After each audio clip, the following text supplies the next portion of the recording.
divvying them up right now. Look at this fire burning. I'm going 4. Yeah, I think I can go 4 long.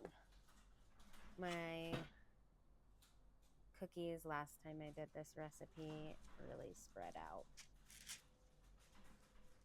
So I'm gonna just do 3 across the top. How do you guys like your cookies? Do you like them soft, crunchy? I like mine soft. The Cuisiniere is a very nice low temperature. Yeah, my oven is sitting at like 350 right now, and that's a very easy temperature to maintain in the cooker. So it's really nice because if you're just running the stove for heat and you decide you want to bake something up, it's like your oven is often ready. And it really heats up pretty quick too. Like you can take a cold stove and have it hot for some cookies within 40 minutes on the Cuisiniere. So